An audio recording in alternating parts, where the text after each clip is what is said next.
Hello and welcome to Steal My Winners, bringing you winning ideas to supercharge your business. On today's exciting episode, we show you how to make the best affiliate marketing offers. So I was listening to a podcast this afternoon and I thought there was some really good tips and ideas in there. There was an interview between Shankar Vedantam, which is titled The Obstacles You Don't See. It's from the Hidden Brain podcast that he does. And he was interviewing Laura Nodgren, who is one of the authors of The Human Element, Overcoming the Resistance That Awaits New Ideas.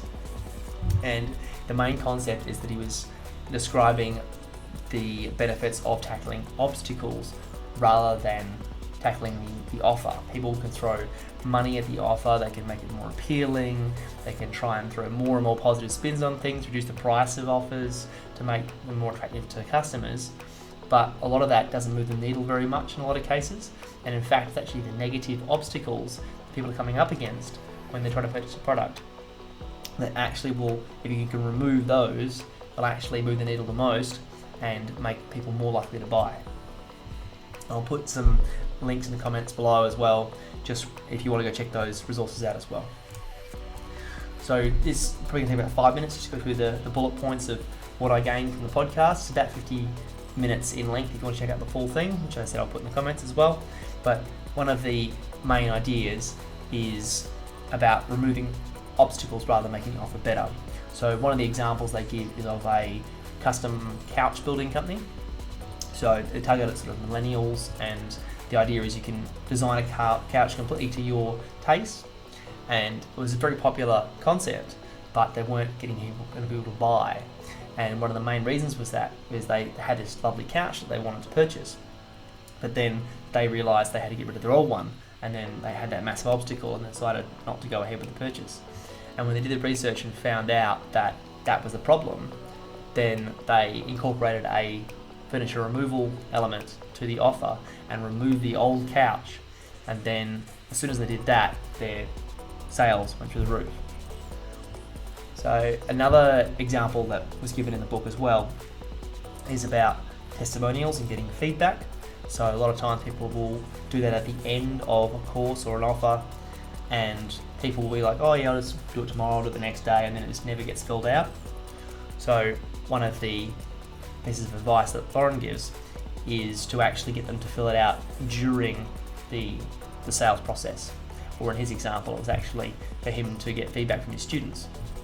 So what he does is actually allocates time for them to do it during that process rather than doing it later. And if you can do that, it makes it far more likely, because that's the big obstacle to filling it out. It's far more likely to fill it out than just giving them, an incentive like money or some sort of bonus. And negative acts carry far more weight than positive ones. So one of the examples that Lauren gives is that, for example, being in a relationship, if you have a couple and they have 5 positive interactions to every 1 negative interaction, like an argument or a fight, for example, that's kind of the balance there, because 1 negative is equal to 5 positive. And so negativity carries far more weight, and until the negativity is addressed, the positivity means very little. People tend to remember the negative a lot more than the positive.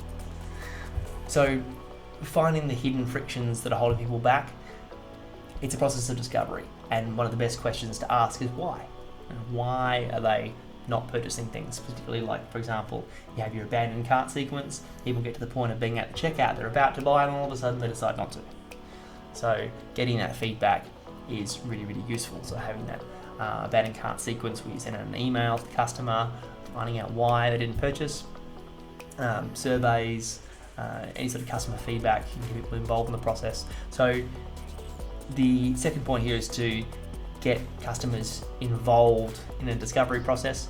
So getting real-time feedback from them. So your super fans, people who really like your product, getting them to get involved, get people to try new offers, beta testing, things that are upcoming products. Get that feedback about the product to figure out why they like it or why they don't like it, and what obstacles they have to making that purchase. It's very, very valuable.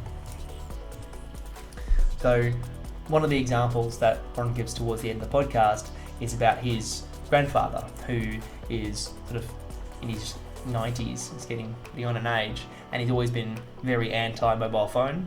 And despite Lauren's efforts, trying every trick in the book to persuade him to get one, he never did. And I think just all the effort of Lauren trying to persuade him just made it more and more less likely that he was going to actually get a phone, and made him more resistant to the idea. Solidified that resistance. But he said if he could go back, after all he'd learned, the example here is what he would do to try and get him to get a mobile phone. And the idea here is that you get him to make him think the idea is his own.